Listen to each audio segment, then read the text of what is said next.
Bisakah kita benar-benar keluar dengan pakaian ini? Bukankah itu akan membuat orang tertawa sampai mati? Oscar menunjuk ke karakter merah besar di dadanya, Akademi Shrek. Fatty tersenyum kecut. Saya tidak merasa rasa estetika guru begitu kurang sebelumnya. Bagaimana dia bisa menyesuaikan warna merah dengan hijau? Jangan bilang kalau dalam setengah tahun dia masih akan meminta kita berpakaian seperti ini untuk berpartisipasi dalam kompetisi besar Akademi Guru Roh? Aku takut kita bahkan tidak bisa berkelahi, kita akan ditertawakan sampai mati dulu. Tangsan berkata, tapi kita bukan satu-satunya yang berpakaian seperti ini, bukankah semua siswa akademi mengenakannya sama? Oh, itu benar. Anda berkultivasi di akademi sepanjang waktu, apakah ada perbedaan dalam sistem pendidikan di sini? Oscar menelan ludah, berkata, sebenarnya tidak ada perbedaan, hanya saja ada banyak wanita. Semua orang mengatakan bahwa spirit master wanita itu langka, tapi itu tidak terlihat di akademi kami. Setidaknya setengah atau lebih adalah spirit masters wanita. Kabarnya, itu karena wakil dekan Liu Erlong. Mayoritas semua mengidolakan wakil dekan Erlong. Ada 6 kelas di akademi, dipisahkan menurut peringkat. Selama peringkat Anda naik, Anda dapat melewatkan nilai kapan saja, tidak perlu mengikuti ujian atau semacamnya. Hanya pada saat kelulusan ada 2 tes, 1 pertempuran, dan 1 misi kelulusan. Dibagi menurut peringkat, ada 3 kelas untuk peringkat 20 hingga peringkat 25 yang membuat jumlah orang terbesar, kira-kira 120 orang. Peringkat 25 sampai 30 memiliki 2 kelas, kira-kira 80 orang, dan ke-30 ke atas memiliki 1 kelas, yang juga merupakan kelas lanjutan kita. Angka kami sebagai 30 orang. Apalagi mayoritas jauh lebih tua dari kita. Beberapa bahkan lebih dari 30. Fatty sangat bangga pada dirinya sendiri, berkata, inilah celahnya. Bagaimana orang seperti mereka bisa mencapai title Douluo? Bel Akademi berbunyi, dan semua orang memasuki ruang kelas.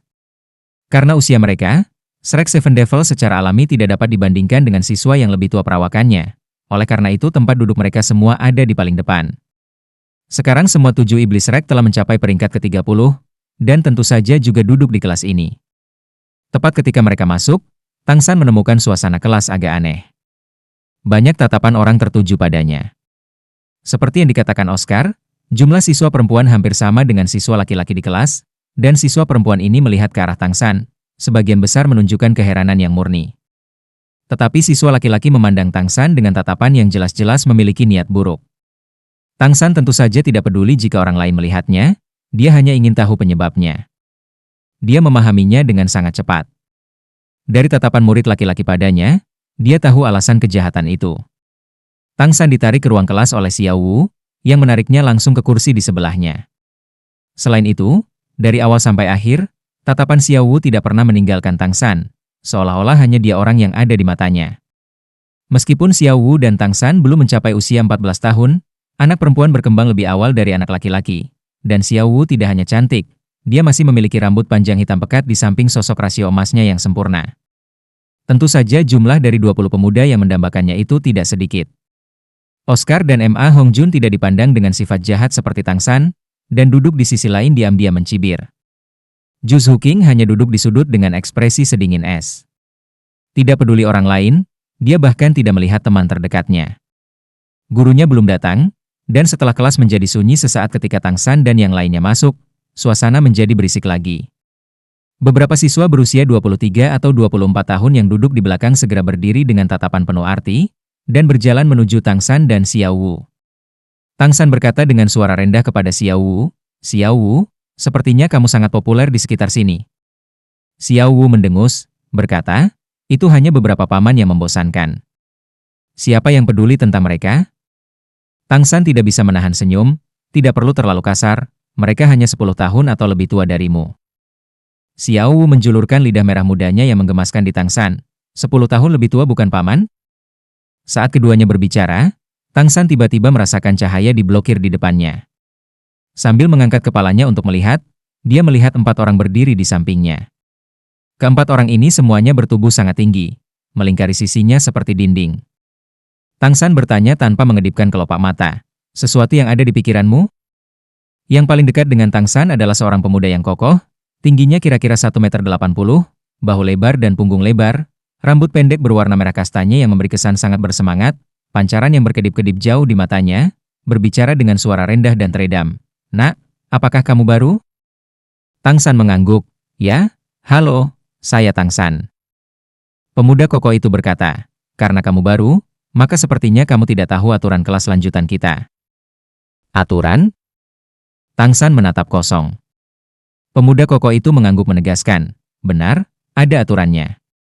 Jangan bilang kamu tidak tahu tidak ada yang bisa duduk di sebelah Xiao Wu. Siapa yang mengizinkanmu duduk di sini?"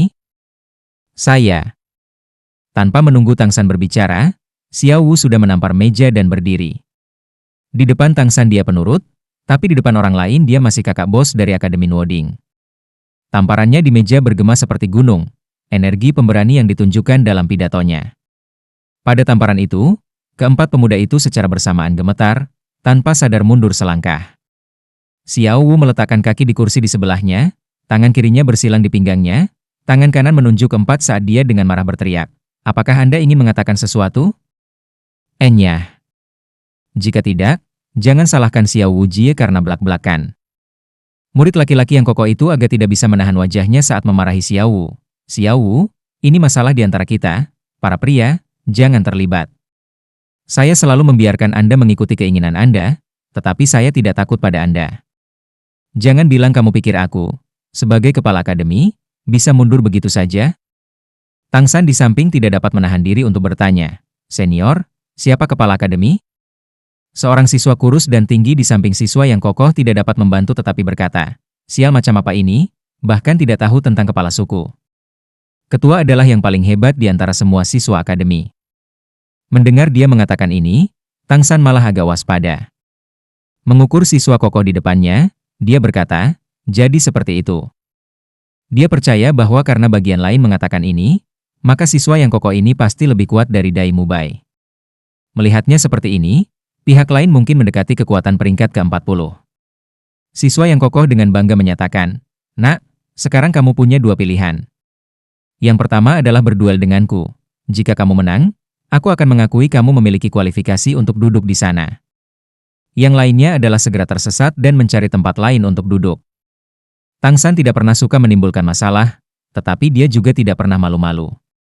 Apalagi bila masalah itu agak terkait dengan Xiao Wu.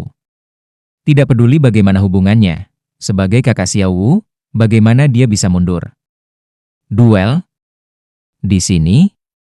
Tang San bertanya dengan ragu. Siswa yang kokoh dengan bangga berkata, "Jangan bilang kalau aku masih harus memilih tempat untuk berurusan dengan anak sepertimu. Jangan khawatir, saya tidak akan menindas yang lebih muda. Saya tidak akan menggunakan kemampuan roh ketiga saya." Tidak jauh ke samping, Oscar tidak dapat menahan diri untuk tidak berkata, "Apa yang disebut dosa surga bisa diampuni, tapi dosa kita sendiri berakibat fatal." Tang San mengangguk, "Kalau begitu datang." Menghadapi lawan dengan kekuatan yang tidak diketahui dia tidak akan ceroboh. Berdiri dia langsung melepaskan semangatnya. Saat dua cincin roh kuning dan satu ungu muncul di sekitar Tang San, corak pesta siswa yang kokoh itu jelas berubah. Jelas mereka tidak mengira Tang San memiliki konfigurasi cincin roh yang optimal. "Tang San, Spirit Blue Silver Grace, sistem kontrol peringkat 37 Battle Spirit Elder, tolong beritahu saya." "Apa? Anda peringkat 37?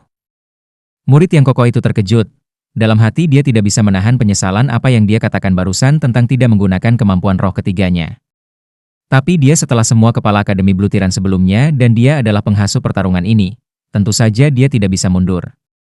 Dengan raungan yang dalam, tubuhnya dengan cepat berubah. Tubuhnya yang sudah kokoh mengembang sekali lagi, terutama otot-otot lengannya yang ukurannya hampir 2 kali lipat. Pada saat yang sama mereka memanjang sampai mereka berlutut, dan semua kulitnya yang terbuka tumbuh bulu hitam. Tai Long, roh orang utan yang kuat, sistem serangan kekuatan peringkat ke-77, Master Roh Pertempuran, tolong beritahu saya. 37 peringkat? Tang San tampak teralihkan sejenak, wajahnya tidak bisa menahan senyum aneh. Jika kekuatan lawan melebihi miliknya, maka dia mungkin masih memberinya masalah. Tapi karena kekuatan rohnya hanya setara dengan miliknya, maka pertarungan ini menjadi sangat sederhana. Tai Long melengkungkan jarinya ke arah Tang San, menandakan dia harus pergi dulu. Tang San tidak sopan dan mengangkat tangan kanannya, lampu hijau berkedip-kedip di dalam, lampu hijau kompak muncul dalam sekejap. Saat ini dia dekat dengan Tai Long dan murid-murid lainnya hanya melihat kilau lampu hijau, saat berikutnya Tai Long sudah diselimuti oleh jaring besar. Kontes berakhir lebih cepat dari saat dimulai. Setelah Tang San meluncurkan pengekangan jaring laba-laba, dia langsung berjalan dan duduk di sebelah Xiao Wu bahkan tanpa melihat ke arah Tai Long. Meskipun Tai Long tidak sopan, dia masih terbuka dan jujur, jadi dia tidak berencana untuk melukai lawan dan segera menggunakan kemampuan roh ketiganya. Tai Long hanya merasakan tubuhnya mengerut sebelum dia tidak bisa bergerak. Tanpa sadar dia mulai berjuang dengan sekuat tenaga. Semangatnya adalah orangutan yang kuat, dan kekuatan adalah keahliannya. Dia menolak untuk percaya bahwa rumput perak biru yang lembut ini bisa menahannya. Namun, wajah mantan kepala suku ini sangat cepat berubah. Rumput perak biru yang menjalin jaring laba-laba raksasa memiliki ketangguhan yang ekstrim, dan bagaimanapun dia berjuang, dia tidak dapat melepaskannya sedikit pun. Alih-alih, jaring laba-laba menegang terus-menerus, dan perasaan terbakar yang hebat datang dari tempat kulitnya menyentuh jaring laba-laba, pada saat yang sama disertai kelumpuhan yang parah. Sekarang itu sudah tidak mungkin bahkan jika dia ingin menggunakan cincin roh ketiganya. Meskipun dia juga memiliki cincin roh yang optimal, sebagai sistem serangan kekuatan model kekuatan Spirit Master yang dikendalikan oleh kendali Tang San, dia tidak memiliki kekuatan untuk membalas. Dengan keras, Tai Long perlahan jatuh ke tanah seperti gunung emas yang runtuh atau pilar batu giok yang jatuh. Perjuangannya perlahan melemah saat racun jaring laba-laba mencuri kemampuannya untuk melawan. Pada saat ini guru masuk. Yang datang adalah seorang kenalan, guru jiwa kacang manis dari Akademi Shrek, Xiao Xin. Apa yang terjadi di sini? Little Sun. Ketika Xiao Xin melihat jaring laba-laba, tatapannya langsung beralih ke Tang San, tidak bisa menghentikan cemberutnya. Apakah Anda menindas teman sekelas Anda di hari pertama? Kelas sepi, dan semua pandangan siswa ke Tang San tidak dapat membantu berubah. Tang San tanpa daya mengangkat tangan kanannya ke arah Tai Long dan untaian rumput perak biru melayang keluar, mendarat di jaring laba-laba. Dengan upaya kekuatan roh, dia menarik jaring. Saya tidak akan menerimanya. Tanpa batasan jaring laba-laba, Tai Long dengan ganas melompat dari tanah. Dia bukan seorang gangster, dan berkata kepada Xiao Xin, "Guru, barusan aku yang menantang Tang San. Saya hanya ceroboh, dan dipukuli olehnya. Tang San, saya tidak akan menerimanya. Saya menuntut duel." Xiao Wu tidak bisa menahan diri untuk tidak berkata, "Apakah kamu tidak masuk akal? Bukankah kamu punya otak? Model kekuatan Spirit Master menantang sistem kontrol Spirit Master? Apakah kamu punya air untuk otak?" Saya. Ekspresi Tai Long berubah saat dia mengingat jaring laba-laba yang membuatnya benar-benar tidak berdaya. Meskipun secara fisik dia kuat, racun dari jaring laba-laba masih belum pudar, dan saat ini dia masih mati rasa dan sakit pada saat yang bersamaan. Tapi bagaimana dia bisa menahan amarah ini? Dengan keterampilan, kami tidak akan menggunakan roh. Kami akan bertarung secara fisik. Mengatakan ini, Tai Long sendiri adalah orang pertama yang tersipu. Banyak siswa juga memiliki penampilan yang menghina. Model kekuatan Spirit Master dan sistem kontrol Spirit Master bersaing secara fisik, bukankah itu konyol? Tetapi para siswa tidak berharap Tang San benar-benar mengangguk. Baik. Saat berbicara, dia sekali lagi berdiri dan berjalan menuju Tai Long. Xiao Xin memukul mimbar beberapa kali. Kamu pikir kamu di mana? Arena roh? Jika Anda ingin berkelahi, cari tempat setelah kelas. Sekarang waktunya untuk kelas. Jika Anda tidak peduli dengan hukuman, lanjutkanlah. Xiao Xin adalah guru jiwa sistem makanan tipe tambahan, tentu saja dia tidak memiliki kekuatan untuk menghentikan mereka. Tentu saja, tidak ada yang berani menyinggung martabat guru. Tai Long memelototi Tang San, aku akan menunggumu setelah kelas. Tang San hanya mengangguk padanya, dan setelah meminta maaf kepada Xiao Xin dia kembali duduk di sebelah Xiao Wu. Xiao Wu mendekati telinga Tang San, berbisik, sejak datang ke kelas ini, Tai Long selalu menjilatku, tapi aku tidak peduli untuk memperhatikannya. Selesaikan dia dengan benar hari ini, jadi dia tidak akan menggangguku nanti. Tidak ada yang memahami kekuatan Tang San lebih baik dari Xiao Wu. Awalnya dia telah bertarung dengan Tang San tanpa menggunakan roh. Mengenai kekuatan pertempuran jarak dekat Tang San, dia memiliki pemahaman yang sempurna. Apa kekuatan besar itu? Tanpa keterampilan itu tidak berguna. Dia menolak untuk mempertimbangkan bahwa Tai Long mampu mengalahkan Tang San. Tang San memandang Suyo Wu dan mengangguk. Baik. Sementara gangguan diselesaikan seperti ini, Tang San masih menarik banyak minat siswa. Tidak hanya siswa laki-laki yang memusuhi dia, banyak juga siswa perempuan yang tertarik. Seorang pemuda remaja merobohkan kepala akademi, prospek masa depannya jelas sangat cerah. Sayangnya, Tang San dan Xiao Wu duduk paling jauh di depan, dan pandangan rahasia mereka tidak dapat menarik perhatian Tang San. Xiao Xin terbatuk sekali, dan secara resmi memulai kelas. Topik hari ini adalah efek dari Spirit Master Sistem Makanan di medan perang. Seperti yang diketahui semua orang, Spirit Master Sistem Makanan adalah yang terlemah di dunia Spirit Master, tetapi pada saat yang sama mereka adalah eksistensi yang tidak dapat diabaikan oleh Spirit Master. Dengan Spirit Master Sistem Makanan sebagai pendamping, kekuatan bertarung Anda akan meningkat secara substansial, terutama dalam hal kemampuan untuk terus bertarung. Selanjutnya, saya akan membahas semua efek dari Spirit Master Sistem Makanan di medan perang. Ceramah Xiao Xin tidak hidup, dan di seluruh kelas, guru jiwa sistem makanan satu-satunya adalah Oscar. Akibatnya, hanya dia yang mendengarkan dengan penuh minat, sementara semakin terlihat mengantuk. Tang San praktis sudah melupakan Tai Long. Dari waktu ke waktu dia dan Xiao Wu berbisik tentang sesuatu, yang bagi mereka hanyalah percakapan biasa. Tetapi di mata orang lain, suasana kecil yang manis itu bahkan lebih membangkitkan rasa iri. Tang San mungkin lupa, tapi Tai Long tidak. Dia sudah mengesampingkan wajahnya untuk menggunakan kekuatannya untuk menyerang kelemahan lawan, dia tidak bisa kalah lagi. Kelas ini juga memberinya kesempatan untuk bersiap. Duduk paling jauh di belakang, dia terus mengumpulkan kekuatan roh untuk menghilangkan racun dan memulihkan kekuatannya. Kurikulum akademi tidaklah keras, seperti kebanyakan akademi guru jiwa, kelas di pagi hari, dan di sore hari para siswa akan berlatih sendiri. Dengan sangat cepat kelas pagi berakhir. Apa yang akan kita makan? Ada banyak hal enak di Heavendow City. Bagaimana kalau kita berjalan-jalan di sore hari? Melihat tatapan Xiao Wu yang bersemangat, Tang San tersenyum tipis. Mengangguk, dia berkata, "Baiklah, kalau begitu kita pergi jalan-jalan." Saya tidak tahu apakah Fatih dan Oscar ingin pergi. Xiao Wu mendengus, berkata, "Jangan repot-repot dengan mereka, ayo kita berdua pergi. Ada yang harus mereka lakukan." Gendut orang itu, bahkan jika dia tidak memiliki ancaman api jahat, aku khawatir selera makannya tidak berubah. Paman sosis besar itu sangat vulgar, aku tidak ingin berjalan bersamanya. Xiao Wu tidak diam, dan Ma Hongjun serta Oscar mendengarnya di tempat mereka duduk tidak jauh. Oscar dengan sedih berkata, "Xiao Wu, bahkan jika kamu takut kita akan mengganggu dunia kecilmu, tetap tidak perlu mengejekku. Saya sangat tampan dan alami, berprestasi dan anggun, pilar batu giok menghadap angin. Bagaimana saya bisa menjadi vulgar?" Xiao Wu menjulurkan lidahnya pada Oscar, "Anda membaca mantra roh Anda dengan lantang, lalu meminta komentar dari orang lain." Ini, ketika berbicara tentang mantra rohnya, Oscar agak tidak berdaya. Dia terus-menerus mengejar Ning Rongrong, tetapi dia selama ini menjaga jarak, tidak menyetujui atau menolak, setiap hari meningkatkan atau menghancurkan harapannya. Setelah datang untuk belajar di sini, banyak sekali siswa dengan penampilan dan sosok yang baik di kelas. Dengan penampilannya, menarik perhatian bukanlah masalah. Tetapi poin kuncinya adalah bahwa semua orang di sini adalah master roh, dan tidak mungkin melarikan diri untuk membandingkan nada. Setelah gadis-gadis itu mendengar mantra roh vulgarnya, mereka segera menjauhkan diri darinya, dan tak seorang pun akan menyentuh sosis besarnya. Sebenarnya Dai Mubai yang sangat populer, menerima lusinan surat cinta, tidak hanya dari kelas mahir, tapi juga banyak dari kelas lain.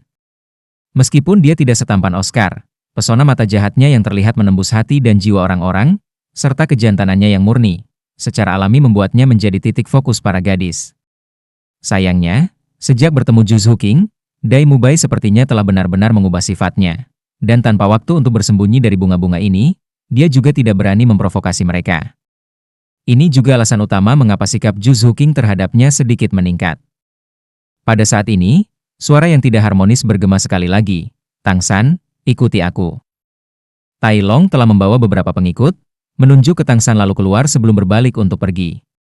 Bahkan Ma Hongjun agak tidak mampu menanggung ini, orang ini masih belum selesai.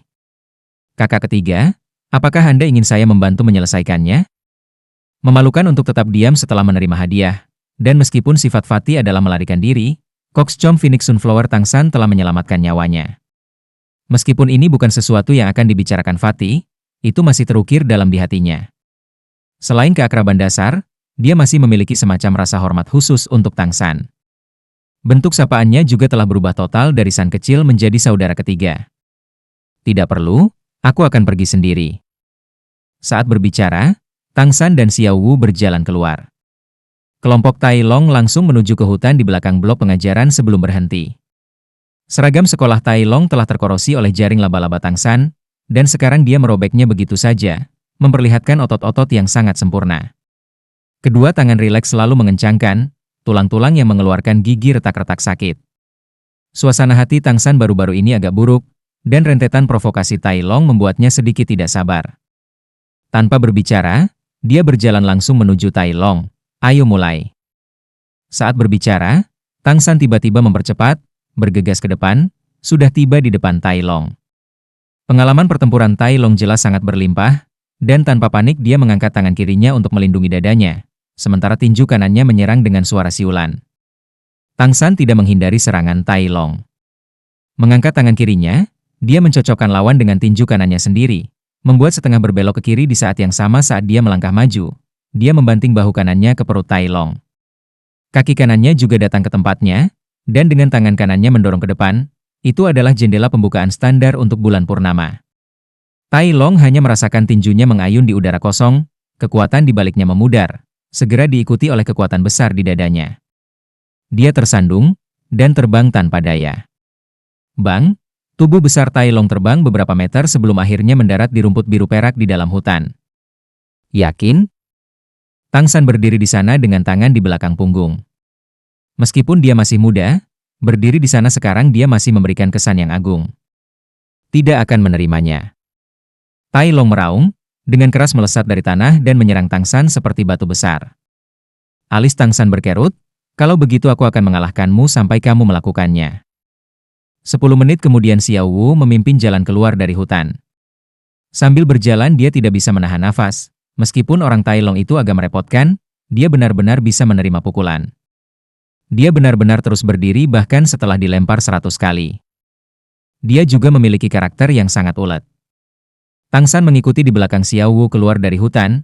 Jika saya tidak menonaktifkan persendiannya, saya tidak tahu berapa lama dia akan terus melakukannya. Tai Long pada dasarnya tidak memiliki kesempatan sebelum Tang San's Ghost Shadow membingungkan langkah dan mengontrol naga penangkap derek. Dia memang jauh lebih kuat secara fisik daripada Tang San, tetapi tanpa kesempatan untuk menggunakannya, dia sepenuhnya bergantung pada belas kasihan Tang San. Pada akhirnya Tang San tidak punya pilihan selain menggunakan teknik menahan untuk melumpuhkan sendi dari keempat anggota tubuhnya untuk mengakhiri pertarungan. Xiao Wu menarik tangan Tang San, ayo pergi, kita akan pergi makan. Tang San mengangguk. Tatapannya pada Xiao Wu agak linglung. Apa? Anda tidak mengenali saya? Xiao Wu tersenyum. Tang San buru-buru menggelengkan kepalanya, menutupi rasa malunya. Ayo pergi, hari ini kamu putuskan kemana kamu ingin pergi dan aku akan menemanimu. Akademi benar-benar ditempatkan dengan nyaman di kota. Melangkah keluar dari gerbang besar adalah jalan yang luas. Heaven Do City memang layak menjadi ibu kota kerajaan Do Empire. Jalan-jalannya lebar dan bersih, dan toko-tokonya berlimpah. Aliran orang yang sibuk tanpa akhir yang sibuk dengan aktivitas mengalir. Sebagai hasil dari penundaan dengan Tai Long, saat Tang San dan Xiao Wu memasuki beberapa restoran, mereka mendapati bahwa semuanya sudah penuh. Tanpa sadar mereka menuju ke pusat kota. Apakah ada suatu tempat di sana? Xiao Wu bertanya sambil menunjuk ke sebuah bangunan kubah tidak jauh di depan. Bangunan itu tampak sangat aneh. Itu bulat sempurna, seperti setengah bola yang muncul dari tanah. Di atas tidak ada tanda tertulis, hanya pola palu. Jantung Tang San bergetar, segera teringat apa yang dikatakan Grandmaster. Palu itu tidak mungkin menjadi palu tempa yang melambangkan pandai besi, sepertinya itu rumah lelang. Simbol di atas seharusnya adalah palu juru lelang. Mata Xiao Wu berbinar, rumah pelelangan? Bisakah kita pergi melihatnya? Saya ingat Grandmaster mengatakan bahwa hanya 2 ibu kota kekaisaran besar yang memiliki lelang dengan standar tertinggi, bahkan menjual tulang roh. Tang San tahu tentang rumah lelang itu secara alami karena tulang roh. Itu adalah harta yang sangat didambakan Grandmaster. Dalam arti tertentu, selama mereka memiliki kekuatan roh yang cukup, hampir semua guru jiwa bisa mendapatkan cincin roh, hanya kualitasnya yang mungkin berbeda. Tapi tulang roh berbeda. Kelangkaan tulang roh menjadikannya domain eksklusif dari sejumlah kecil Spirit Master. Siapapun yang memiliki tulang roh akan mencoba untuk menutupinya, agar orang lain tidak mengetahuinya. Karena kejadian di mana tulang roh menyebabkan pertumpahan darah terlalu banyak untuk dihitung. Bahkan tulang roh yang paling umum bisa dijual dengan harga setinggi langit. Meskipun Spirit Hall dengan jelas melarang Spirit Masters untuk berburu makhluk roh untuk mendapatkan tulang roh, masih ada banyak Spirit Master yang terlalu percaya diri yang mengambil kesempatan ini karena putus asa. Tentu saja, sangat sedikit yang akan berpisah dengan tulang roh mereka, dan sebagian besar ditukar dengan yang lain. Ditukar dengan tulang roh yang lebih cocok atau mungkin harta berharga. Tang San juga tertarik dengan rumah lelang. Xiao Wu, ayo kita cari makan dulu. Kami akan memeriksanya nanti. Berbicara tentang makanan, Xiao Wu tidak tahan untuk tidak marah. Itu semua karena rekan Tai Long yang menahan kami sehingga toko-toko kecil yang lezat di luar akademi itu penuh. Semua restoran ini memiliki bisnis yang terlalu bagus, bahkan tidak ada tempat untuk duduk. Tang San tanpa daya mengangkat bahu. Kita tidak bisa pergi ke rumah lelang dengan lapar. Di Heaven Do City yang megah ini pasti ada tempat untuk makan. Xiao Wu tiba-tiba tersenyum, lihat ke sana. Mereka menjual makanan cepat saji. Kita akan pergi makan sebentar. Tang San mengikuti jari Xiao Wu dan melihat seorang lelaki tua mendorong gerobak makanan. Di gerobak ada beberapa wajan, dan di sampingnya ada keranjang bambu dengan tutup agar tetap hangat. Bos, apa yang kamu punya? Xiao Wu melompat untuk bertanya. Orang tua itu langsung tersenyum saat melihat Xiao Wu yang menggemaskan. Nona kecil, bekal saya benar-benar enak. Bisnis hari ini cukup bagus, tidak banyak yang tersisa. Saya akan membuatnya murah untuk Anda. 2 koin roh tembaga untuk 1 sudah cukup. Bagaimana dengan itu? Terima kasih. Xiao Wu dengan cepat mengeluarkan 4 koin roh tembaga dari dadanya. Saya ingin 2. Ayo makan cepat. Bos menemukan beberapa tutup, 2 pedas dan 2 polos, diatur dengan sangat baik. Di keranjang bambu itu ada roti kukus besar berwarna putih salju, dan meski sudah tidak panas lagi, masih hangat. Xiao Wu pertama-tama mengulurkan roti kukus untuk Tang San sebelum mengambilnya untuk dirinya sendiri. Mengambil piring yang diulurkan lelaki tua itu, makan dengan suapan besar. Meskipun ini hanya makanan murah untuk dibawa pulang, dia tetap makan dengan bahagia. Tang San berdiri di samping Xiao Wu, makan makanan bersamanya. Melihat wajah Xiao Wu yang menyenangkan, untuk sesaat dia tidak bisa menahan perasaan sedikit konyol. Xiao Wu dari waktu ke waktu mengambil daging dari makanannya sendiri dan meletakkannya di mangkuk Tang San. Dirinya hanya makan sedikit sayuran dan sisa daging. Xiao Wu, kamu makan juga. Xiao Wu tersenyum, saya tidak makan terlalu banyak. Selain itu, selagi tubuhmu tumbuh, Grandmaster berkata bahwa kalian perlu makan lebih banyak daging. Jika tidak, Anda tidak akan memiliki kekuatan. Kata-kata sederhana itu menghantam dengan kuat di titik terlembut di hati Tang San. Dalam sekejap, kebingungan dalam beberapa hari terakhir ini tampaknya terlempar, dan Tang San berdiri di sana dengan bodohnya menatap Xiao Wu, pancaran yang agak aneh di matanya. Ada apa denganmu? Mengapa Anda terganggu beberapa hari terakhir ini? Apakah kamu sakit? Xiao Wu mengangkat tangannya untuk meraba dahi Tang San. Tang San meletakkan roti kukus dan menggenggam tangan Xiao Wu, dalam sekejap pemahaman yang barusan dia tiba-tiba menyadari. Melihat wajah imut Xiao Wu yang khawatir di depannya, Tang San merasakan darah panas mendidih di dalam hatinya. Xiao Wu, apapun yang terjadi, aku akan selalu melindungimu di sisimu seperti sekarang, kamu akan selamanya menjadi Xiao Wu yang paling kusayangi. Xiao Wu menatap kosong. Meskipun dia tidak mengerti mengapa Tang San mengatakan ini sekarang, hatinya masih hangat, dan dengan senyum manis berkata, aku tahu kamu yang terbaik bagiku. Makan dengan cepat. Kalau tidak, itu akan menjadi dingin. Tang San mengambil roti kukus sekali lagi. Mungkin karena melepaskan ikatan di hatinya, nafsu makannya tiba-tiba menjadi kuat, makan roti kukus dan hidangan dalam suapan besar. Wajahnya sekali lagi dipenuhi dengan senyumnya yang biasa. Orang tua itu sebelumnya telah melihat Tang San dan Xiao Wu sebagai anak-anak, dan percaya mereka tidak akan bisa makan banyak sehingga diberi harga yang murah. Tetapi melihat Tang San makan lebih banyak dan lebih banyak, dia tidak bisa menahan cemberut karena khawatir. Seorang penjual gaya prasmanan bertemu dengan raja perut yang hebat, itu adalah tragedi baginya. Tang San makan sampai meledak sebelum menyelesaikan makan. Bos, terima kasih. Makananmu enak. Tang San mengangguk dengan sangat sopan kepada bos, dan dengan jentikan pergelangan tangannya koin roh perak mendarat di konter. Anak muda, apa ini? Bos itu menatap kosong, dan buru-buru memanggil Tang San dan Xiao Wu yang sudah pergi. Tang San menoleh dan tersenyum, itu yang pantas kamu dapatkan. Mengatakan ini, dia menarik Xiao Wu pergi dengan langkah besar. Baginya, ini tidak sesederhana makan siang. Xiao Wu merasakan tangan Tang San mencengkeram tangannya dengan erat, dan ekspresi senyum di wajahnya sepertinya telah pulih seperti semula.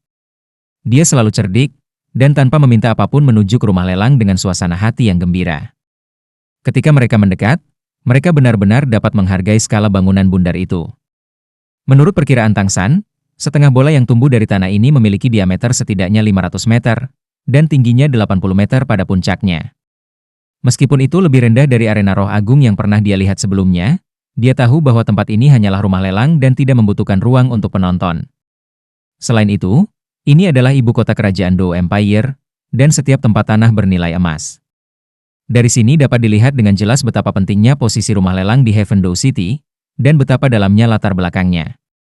Pintu masuk rumah lelang berbentuk setengah lingkaran, dan seperti rumah lelang itu sendiri berwarna putih susu.